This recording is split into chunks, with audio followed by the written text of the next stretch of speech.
Hi, my name is Devin and I'm a type 1 diabetic student living in Oxford, Ohio. Here is a day in the life of me.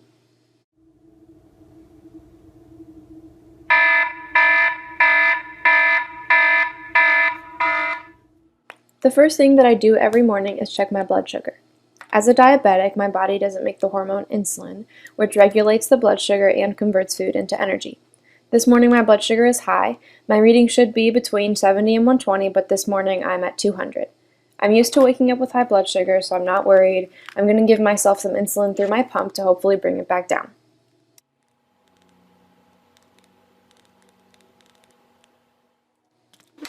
I also give myself insulin for the food that I eat. This morning I'm having some yogurt and it has about 38 carbs, so I put those numbers into my pump and it converts it into how much insulin I need in my body.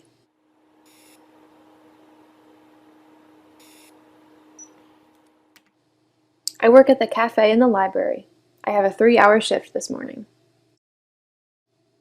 Around the time that my shift ends, I start to feel like my blood sugar might be low. I usually feel shaky, sweaty, and a little bit spacey. And I was right, I'm 65 and I should be above 70. So I buy myself some juice to take care of that, and I get myself some lunch while I'm at it. And then I'm gonna get a wrap too. What's your name? Just kidding. I drink some juice, give myself insulin from my spinach wrap, and do some studying.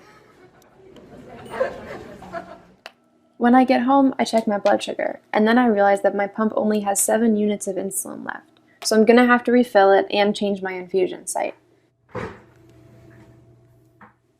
Right now, my infusion site is in my arm. It's basically like a mini IV that's attached with adhesive. So I disconnect, and then I have to pull that adhesive off to take it out. It actually feels really good. It's kind of like taking off a Band-Aid, and it's nice because there's no longer this thing sticking into me. It usually bleeds just a little bit, so I clean it with alcohol.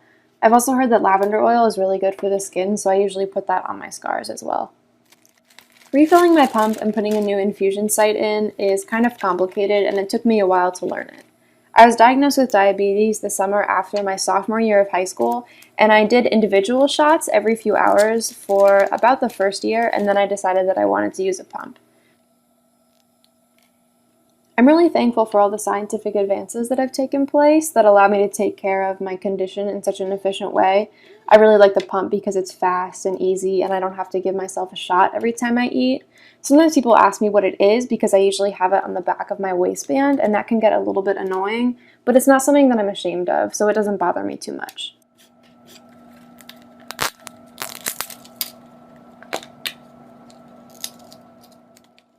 This is my new tube and my new infusion set.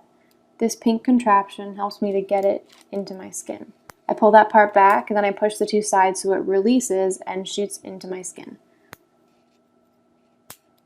It's just a needle with a tiny tube around it, and then when I pull the pink part out, the needle comes with it and the tiny tube remains.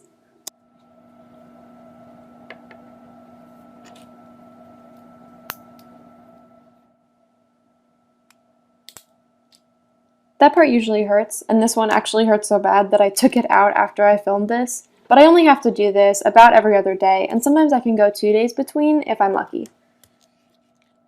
Now I just have to fill the tube with new insulin and I'm good to go. I keep the pump on me all the time, even when I sleep. I only take it off when I shower.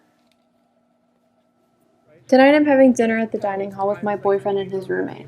I like the buffet style because I can see how much I'm getting on my plate, but there's no labels for anything, so I kind of have to guess about how much insulin I should give myself.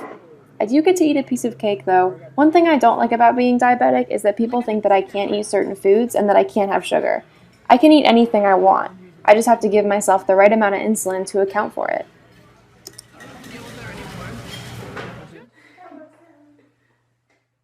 After dinner, I call my mom, and then I do some homework with my housemates, Carly and Megan. I'm really grateful to have people in my life who understand my disease and who are there to support me when my diabetes gets frustrating or difficult. Okay, so guess what I do before I go to bed? That's right, I check my blood sugar again. And that's my whole day in the life. I hope you enjoyed it or you learned something. Good night!